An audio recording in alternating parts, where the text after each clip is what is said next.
Halo, selamat datang. Hari ini kita akan menggali beberapa cerita Islami klasik. Kisah-kisah yang sebenarnya mengajarkan kita banyak hal tentang kebenaran, konsekuensi dan integritas dengan cara yang mungkin gak kita duga. Yuk kita temukan hikmah mendalam di baliknya. Kita mulai dengan pertanyaan ini ya, sebuah pertanyaan yang langsung menusuk ke jantung pembahasan kita. Seberapa besar sih dampak dari tindakan kita yang paling kecil sekalipun? Ini pertanyaan tentang tanggung jawab dan akibat yang seringkali nggak kelihatan. Jadi, kita akan fokus pada 3 tema utama. Pencarian kebenaran, bobot setiap tindakan kita, dan kekuatan dari sebuah kejujuran. Ini bukan cuma sekedar cerita pengantar tidur loh, tapi lebih kayak peta buat kita menjalani hidup dengan karakter yang kuat. Oke, mari kita mulai perjalanannya. Tema pertama kita adalah tentang pencarian kebenaran yang tak kenal lelah, dan contoh terbaiknya datang dari kisah hidup seorang pria bernama Salman Al-Farisi. Bayangkan, Salman ini awalnya adalah anak kesayangan kepala desa di Persia. Tugasnya sangat penting, menjaga api suci agamanya agar tidak pernah padam. Tapi suatu hari, sebuah pertemuan yang gak disengaja dengan lantunan doa dari sebuah gereja itu menyalakan api lain di dalam dirinya, api keingintahuan. Nah, yang luar biasa dari peta perjalanan di slide ini adalah, ini bukan cuma soal rute fisik dari Persia ke Arab.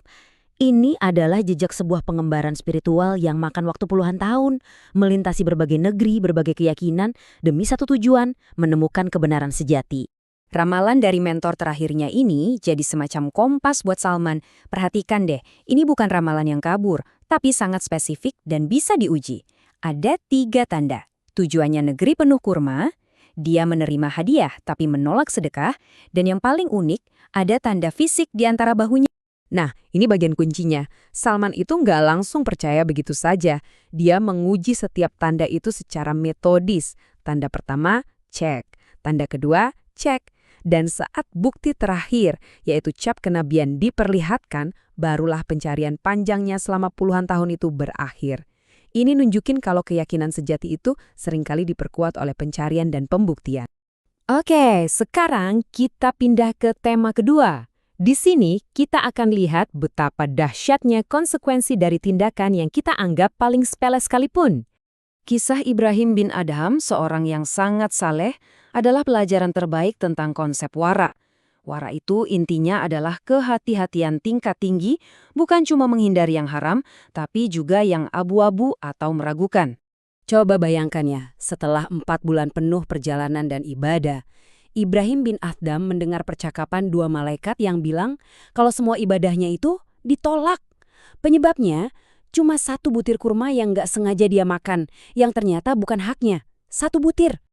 Karena panik, dia langsung balik lagi ke Mekah. Tapi, ternyata pedagang kurma itu sudah meninggal dunia. Masalahnya jadi makin rumit. Utang spiritualnya sekarang bukan ke 1 orang, tapi ke 11 ahli waris pedagang itu. Dan lihatlah prosesnya. Perjalanan berbulan-bulan mencari satu persatu dari 11 orang hanya untuk minta diikhlaskan atas sebutir kurma. Ini jadi gambaran yang sangat jelas ya, bahwa usaha untuk memperbaiki kesalahan kecil sekalipun bisa jadi jauh lebih besar daripada kesalahan itu sendiri. Pengingat yang kuat banget kan?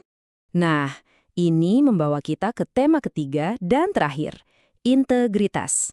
Apa sih artinya jadi orang jujur saat kita yakin gak ada seorang pun yang melihat? Kisah ini dimulai dari sebuah godaan sederhana yang lahir dari kemiskinan. Seorang ibu penjual susu ngajak anaknya untuk berbuat sedikit curang biar dagangannya kelihatan lebih banyak. Tapi anaknya langsung menolak. Alasan pertamanya ya takut ketahuan dan dihukum oleh pemimpin saat itu, Khalifah Umar. Ibunya coba menenangkan. Tenang saja, Khalifah kan sedang tidur di istananya. Mana mungkin dia tahu perbuatan kita di malam gelap begini? Dan disinilah momen puncaknya. Jawaban si anak perempuan ini menunjukkan karakter aslinya. Kejujurannya bukan lagi karena takut pada hukuman manusia, tapi karena kesadaran penuh bahwa ada pengawasan yang lebih tinggi, yang tidak pernah tidur. Tanpa mereka sadari sama sekali, Khalifah Umar ternyata ada di luar rumah mereka dan mendengar semuanya. Beliau begitu terkesan dengan integritas gadis itu, sampai-sampai keesokan harinya ia memanggil mereka dan menjadikan gadis jujur itu menantunya. Sebuah bukti ya, kalau integritas yang dijaga dalam sunyi seringkali mendapat ganjaran di tempat yang paling terang. Jadi, setelah mendengar semua kisah tadi, apa sih pelajaran yang bisa kita bawa ke kehidupan kita sekarang? Jadi, 3 kisah ini seakan meninggalkan kita dengan 3 pilar utama yang tak lekang oleh waktu. Pertama, pencarian kebenaran yang tulus itu sangat berharga. Kedua, kesadaran akan bobot setiap tindakan, sekecil apapun. Dan ketiga, integritas sejati justru diuji saat ada yang melihat. Ini semacam undangan buat kita semua, untuk melihat lebih dalam lagi dampak tak terlihat dari setiap pilihan yang kita buat. Nah, sebagai penutup, coba kita renungkan pertanyaan ini. Dari semua pelajaran tadi, dari pencarian Salman, kehati-hatian Ibrahim, sampai kejujuran si gadis penjual susu, kira-kira hikmah kuno mana yang paling Anda butuhkan dalam hidup Anda saat ini? Coba direnungkan.